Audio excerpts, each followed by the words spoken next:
สวัสดีครับวันคลิปนี้นะครับผมก็จะมาเอ่อสอนนะครับผมแนะนำการรับมีดนะครับผมด้วยหินหลายก้อนนะครับผมก็เอ่อมีดเล่มนี้ก็เป็นมีดทำครัวนะครับผมซึ่งลูกค้าเอามาให้รับนะครับผมก็เลยเอามาเป็นตัวอย่างอ่าให้กับทุกท่านที่ชมคลิปนี้ดูนะครับผมเป็นแนวทางนะครับเดี๋ยวจะเริ่มกันเลยโดยทำความสะอาดนะครับผมเนื่องจากว่ามันมีสนิมขึ้นนะครับผมครับโดยใช้ฝอยเหล็กนะครับผมฝอยเหล็ก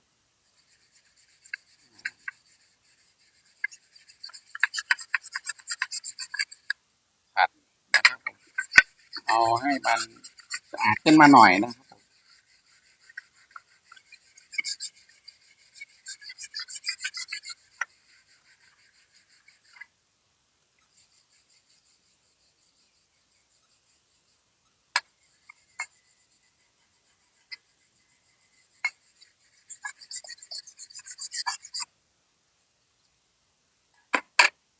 อ่าตอนนี้นะครับผมนะครับเราก็จะเริ่มกันเลยนะครับผมโดยเริ่มจากหินหยาบ120 กรัมนะครับผมตัวนี้นะครับผมครับฝอยเหล็กออกก่อน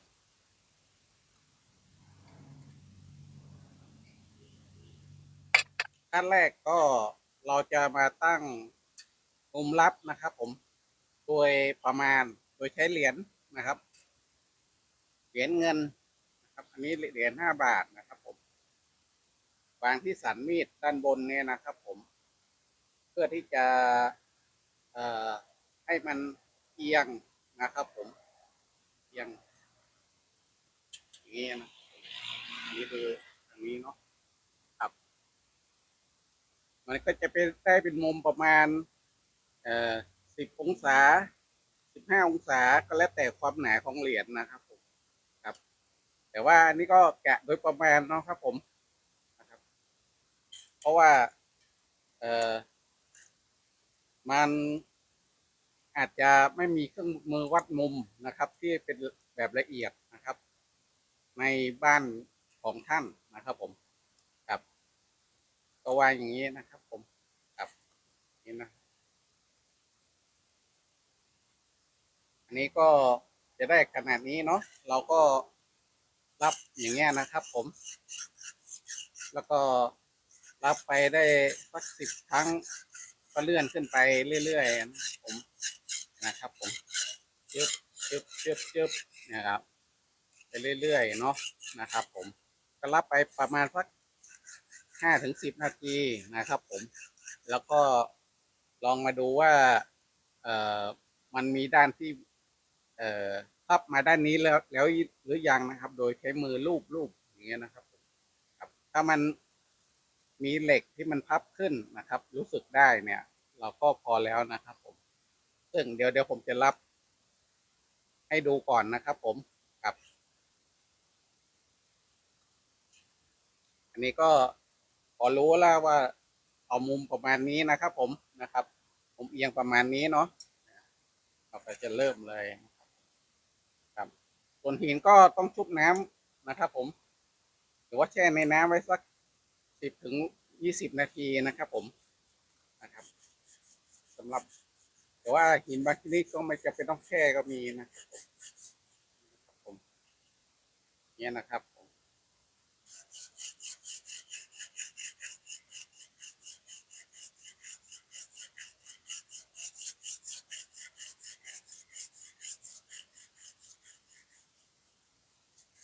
ครับ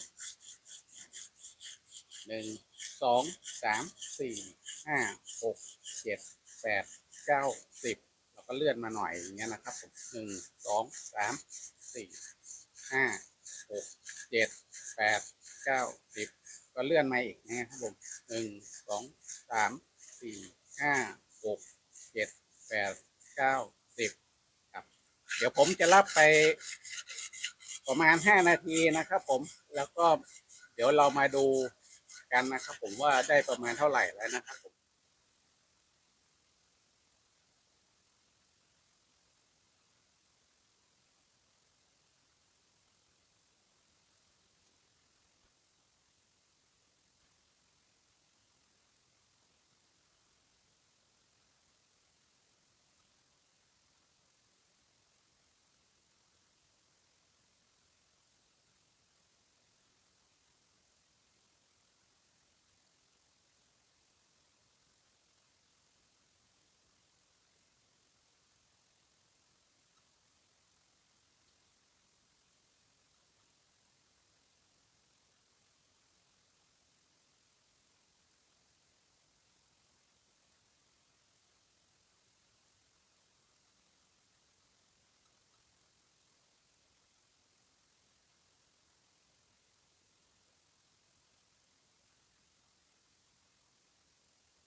ตอนนี้ก็รับไป5 นาทีนะครับก็ตรงนี้นะครับผมเหล็กคมมีดมันก็จะพับมาด้านนี้แล้วนะครับผมก็คือเกสรมีดที่เขาเรียกกันนะครับผมเขาเรียกว่าเกสรมีดแต่ว่าเหล็กที่มันพับนะครับผมเนื่องจากว่ามันบางลงนะครับก็สอบขึ้นเนาะนะครับผมอันนี้มันพับมาด้านนี้แล้วนะครับแสดงว่ามันคม2 ด้านเนี่ยมันมาประจบกันแล้วนะครับผมนะครับเราก็จะเปลี่ยนเป็นหินที่ละเอียดขึ้นนะครับผม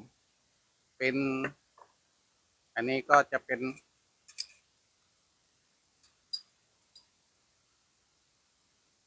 240กิตนะครับผมนะครับพอมันพับมาด้านนี้แล้วเราก็เปลี่ยนข้างมารับด้านนี้นะครับผม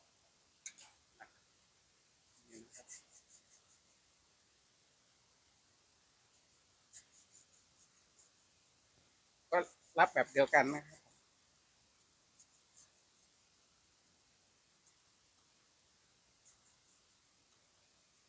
ผมเพื่อให้มันเนียนก็อาจจะอย่างนี้ด้วยก็ได้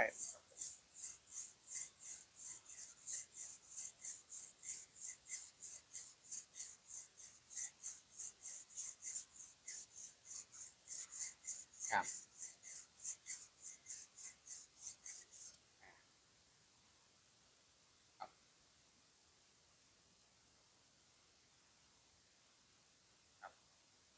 พอรับมันก็จะพับมาด้านนี้อีกนะครับผมเพราะว่าอันนี้มันเป็นมีดสแตนเลสซึ่งเนื้อมันจะค่อนข้างอ่อนนะครับผมครับ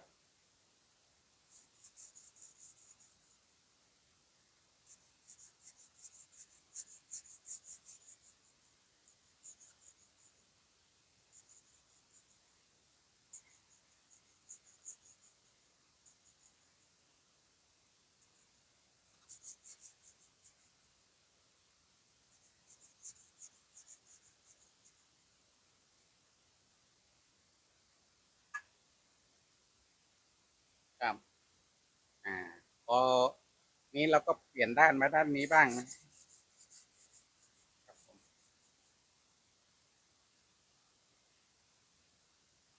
ครับ เดี๋ยวผมจะรับไปสัก5 นาทีนะครับผมเรามาดูกันอีกรอบนะครับผม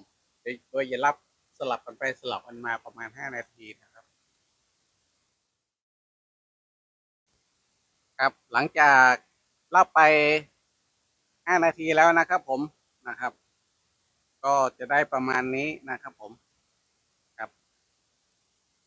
ตอนนี้ก็ผิวมันก็จะเรียบขึ้นนะครับต่างจากรับหินหยาบ120กิตนะครับผมครับเราก็จะเปลี่ยนหินนะครับ ซึ่งต่อไปผมก็จะเปลี่ยนเป็นหินนะครับอันนี้มันเป็นหินโป่งนะครับผมครับหินโป่งเป็นหินธรรมชาตินะครับผมเอ่อ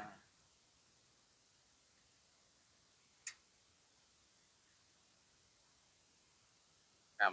ก็ความละเอียดก็ประมาณสัก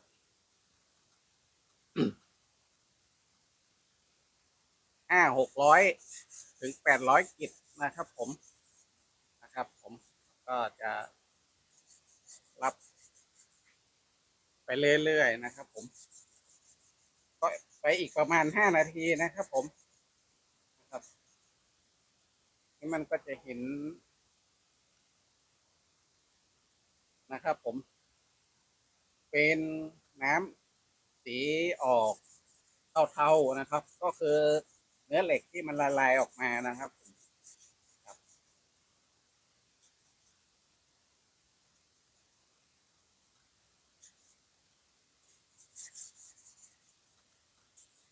เนื่องจากหินมันหน้าแคบนะครับผมก็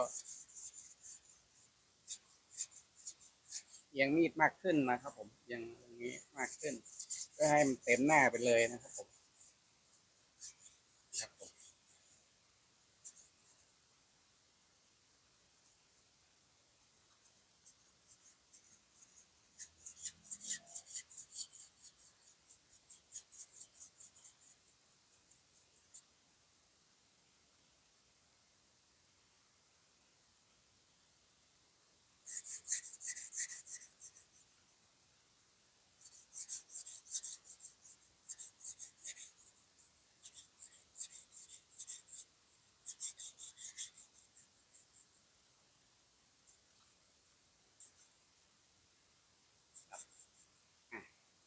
ผมจะรับไปอีกประมาณ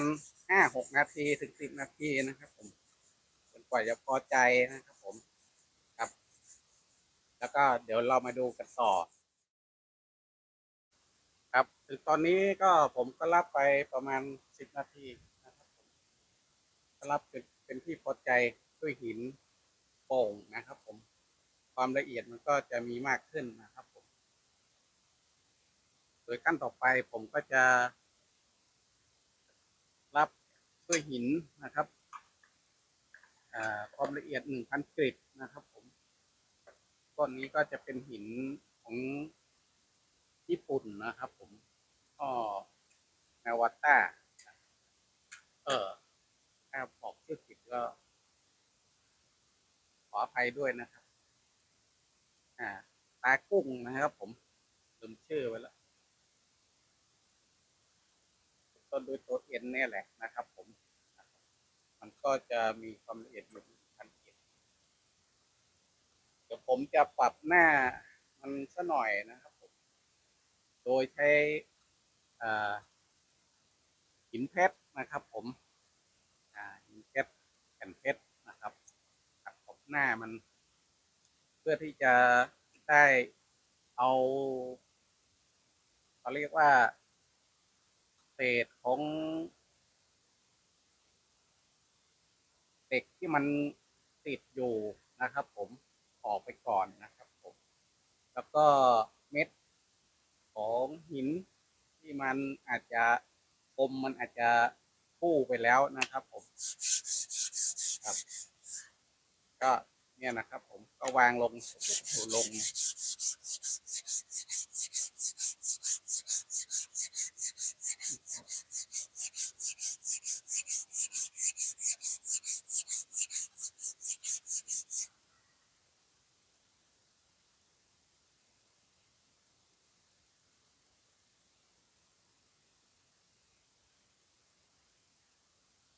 ตรงที่มัน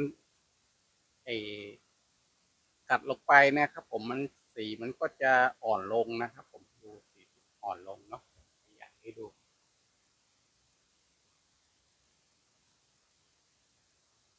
ใช่สีมันก็จะอ่อนลงนะผมผมปรับน้ำมีดอีกรอบนึงนะครับให้มันเรียบ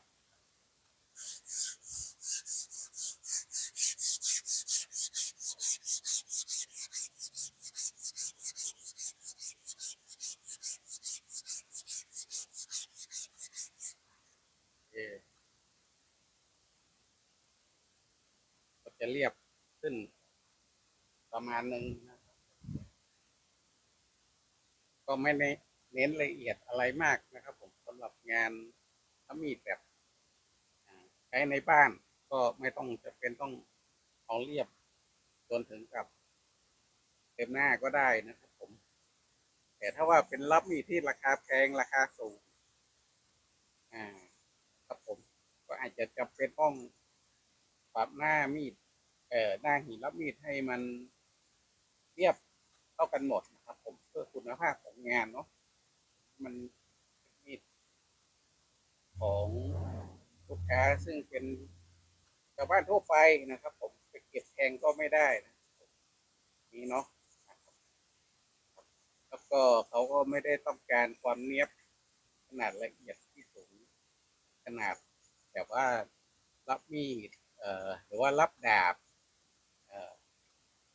คัตนะดาบซามูไรญี่ปุ่นอะไรประมาณนั้นซึ่งถ้ารับแบบนั้นมันก็จะก็ใช้เวลาสูงนะครับผมแล้วก็ต้องมีความละเอียดสูงแล้วค่าของหินรับมีดก็ต้องดีด้วยก็ต้องฝึกฝนเป็นระยะเวลายาวนานการรับเขาก็แพงนะครับก็ต้องรับทีก็บางเล่มก็อาจจะเป็นเดือนก็ได้นะเขาแบบว่าเป็นคนที่ฝึกมาทางนั้นโดยตรงส่วนของผมนี่รับแบบชาวบ้านใช้งานในครัวเรือนทั่วไปก็เอาพอประมาณเนาะ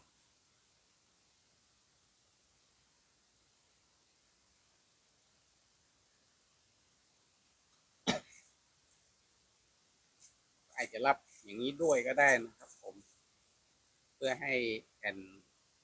ของหน้ามันเรียบเสมอกันนะครับเพราะถ้าเรารับอย่างนี้ไปแบบเป็นฟันปลาอย่างเงี้ยนะครับผมมันก็อาจจะมีโอกาสที่ว่ามันจะหน้ามีดมันอาจจะเขาเรียกว่าไม่เท่ากัน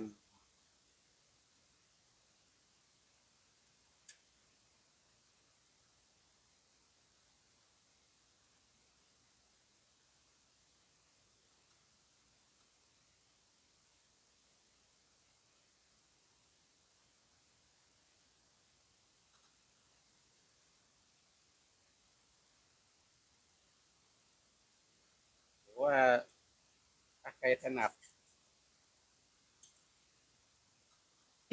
จะรับตรงปลายนี้ก็ได้นะเพราะว่าถ้ารับยาวไปอย่างเงี้ยส่วนมากมันจะแอ่งตรงกลางนะครับผมแอนเพราะว่าตรงนี้มันจะสึกมากกว่าตรงหน้ากับตรงหลังนะครับผมนี่มันบางทีก็เสียดายหินนะครับผมเพราะมันเอ็นตรงกลางก็เดี๋ยวก็ต้องมาปรับหน้าหินใหม่ผมก็จะรับบริเวณนี้ด้วยอะไรอย่างเงี้ยนะครับผมเพื่อที่จะใช้หินรับมีดให้มันคุ้มค่าไปนะครับผม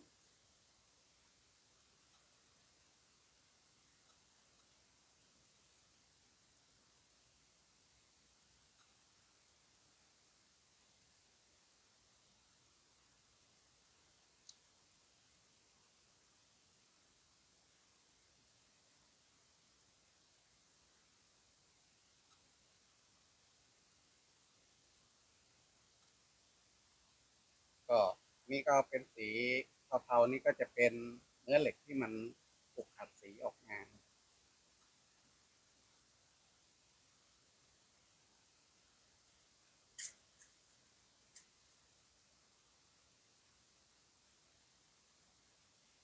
ก็มีหลายวิธีนะครับผมไม่ได้ฟิกทีเดียวนะครับผมนี่ใช้หลายท่าในการรับ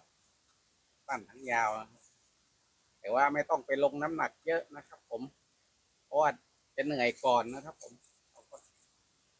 ชักเข้าชักออก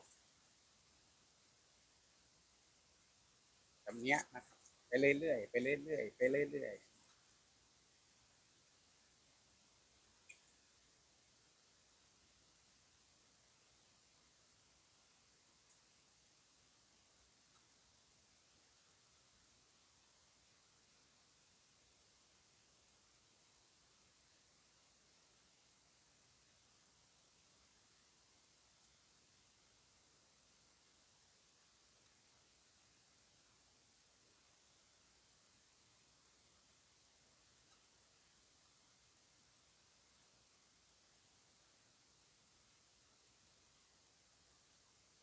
ก็รับไปเรื่อยๆผม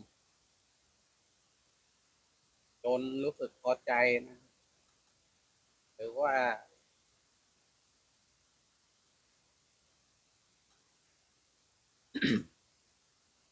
เกิดเกสรมีดแล้วนะครับหรือว่ามีเนื้อเหล็กที่มันทับมาอีกด้านหนึ่ง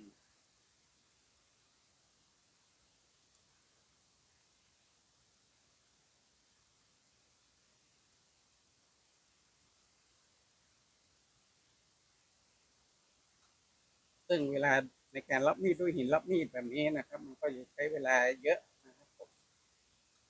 เล่มหนึ่งก็ประมาณสัก30 นาทีถึงชั่วโมงโดยประมาณซึ่งบางเล่มก็ถ้ามันเป็นมีดซึ่งมีขนาดความยาวเยอะเนี่ยก็อาจจะเป็น1 ชั่วโมงครึ่ง2 ชั่วโมงได้เหมือนกันนะแต่ถ้าใช้มีดแบบรักษาดีๆไม่ไปฟันอะไรที่มันแข็งรุนแรงนะครับใช้มีดให้มันถูกว่าใช้เครื่องมือให้มันถูกกับงานนะครับ ให้เกิดการสึกหรอมากนะครับผมก็จะใช้เวลาน้อย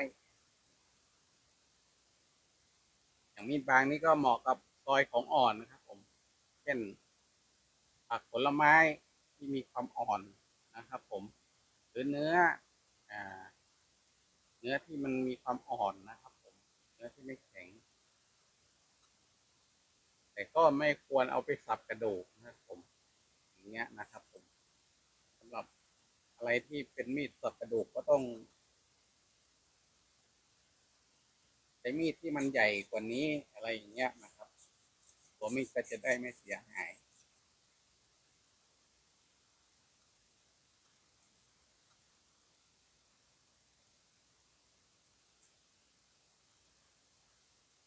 ตูมอ่ะ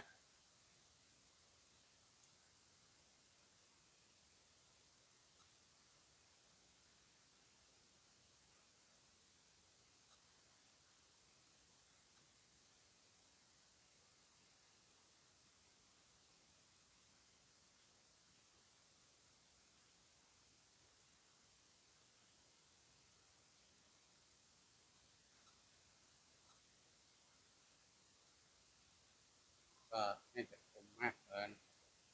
วิธีหนึ่งในการทดสอบคมก็อย่ามาลองจิกกับเล็บดูนะครับถ้ามันจิกเข้าก็แสดงว่ามันคมแล้วนะครับผมก็คมแล้วนะครับ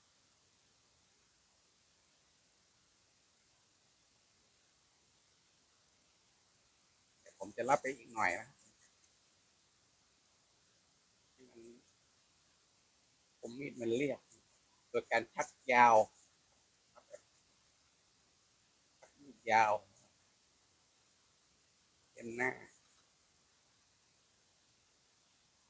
ก็จะเห็นเนี่ยนะครับผมก็เป็นเนื้อโลหะเนื้อมีดที่มันถูกพับออกมานะครับก็จะเป็นสีเทาๆปุดๆอย่างเงี้ยนะครับ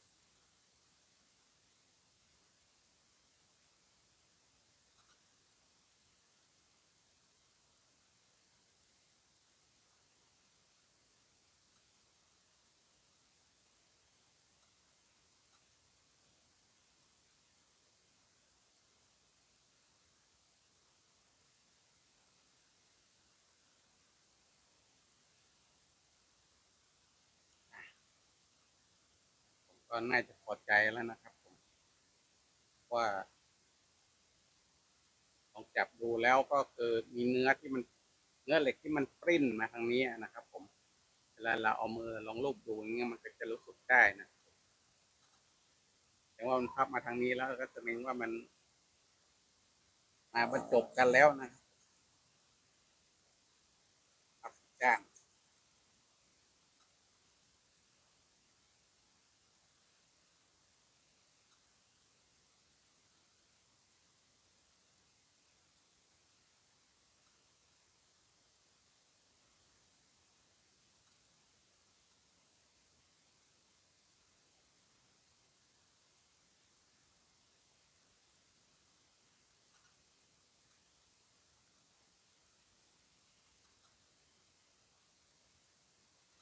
โอเค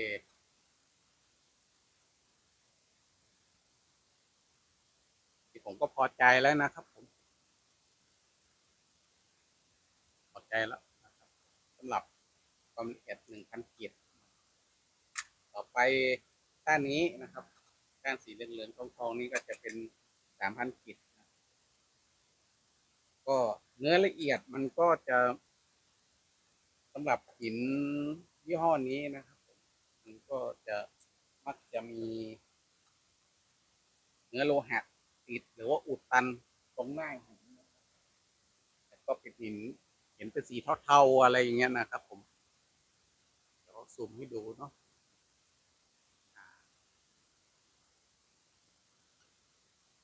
ก็จะเป็นเทาๆอย่างเงี้ยก็แสดงว่าเนื้อของเหล็กนะครับเนื้อของโลหะมันอุดตันอยู่ในตัวของหินรับมีดเดี๋ยวผมก็จะปรับน้ำมีดนะครับโดยใช้หินเพชรนะครับผมเบอร์80น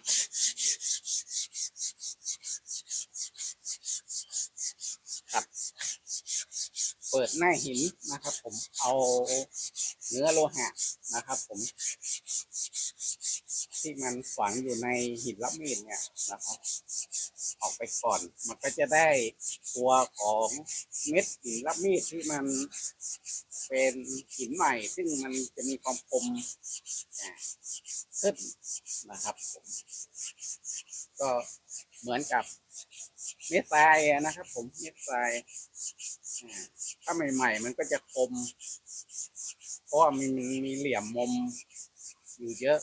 นะครับเดี๋ยวว่า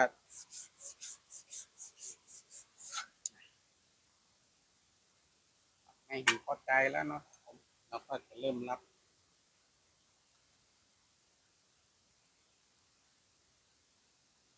ก็จะเห็นน้ำสีขุ่นๆนี้ก็เป็นเนื้อโลหะที่มันถูกถูกฝนออกมานะครับผม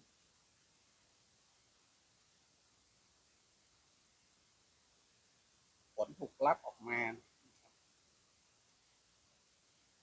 ถูกเสียดสี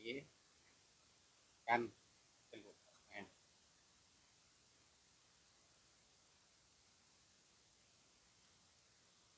ก็รับไปคงต้องใช้เวลาอีกสัก10 นาทีนะครับผม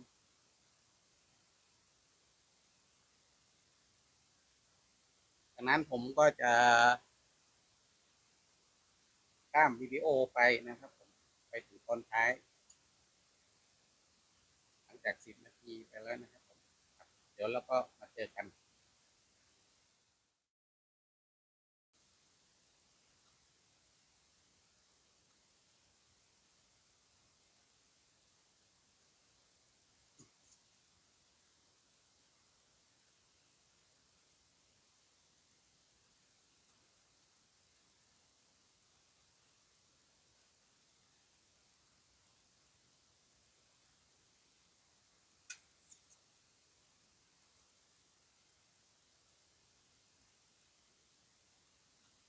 โอเคครับผมรับจนเป็นที่พอใจนะครับผมคิดว่าน่าจะคุมแล้วนะครับผม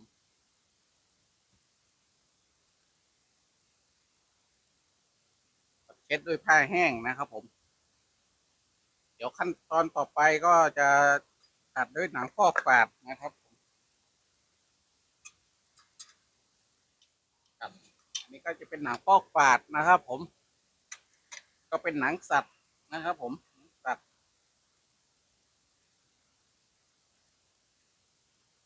สามารถหาซื้อใน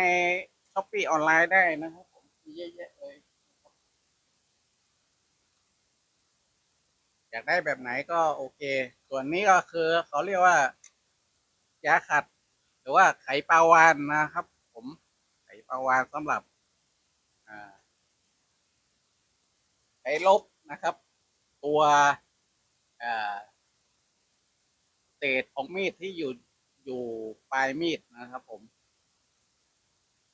ครับก็รับถอยหลังไปนะครับผมถ้ารับมาครั้งนี้มันจะจิกนะครับผมจิกเนื้อเข้ามานะครับทำให้ฉีกแบบนี้นะครับผม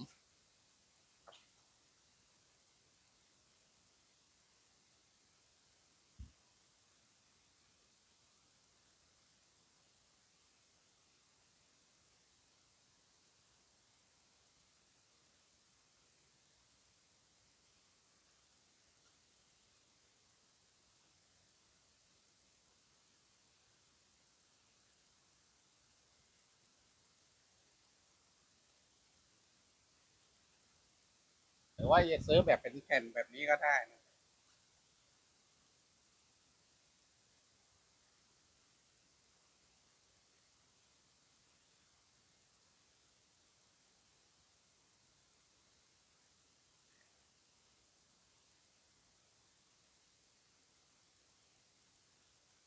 อ่ะโอเคเดี๋ยวจะลอง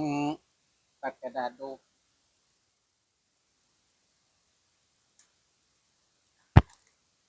อ่าโอเค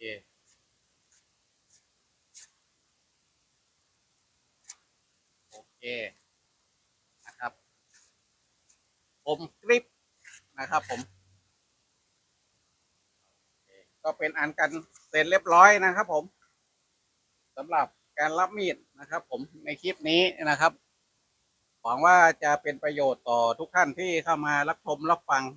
ในคลิปนี้นะครับผมครับก็เอาไปลองรับมีดของตัวเองที่บ้านได้นะครับผมก็ถ้าชอบก็กดไลค์นะครับผมถ้าอยากให้คนรู้ก็กดแชร์นะครับผมถ้าอยากติดตามกันก็กดติดตามไว้นะครับผมครับผมสำหรับคลิปนี้ก็ผมก็ขอขอบคุณทุกท่านที่มารับชมรับฟังครับผมสวัสดีครับ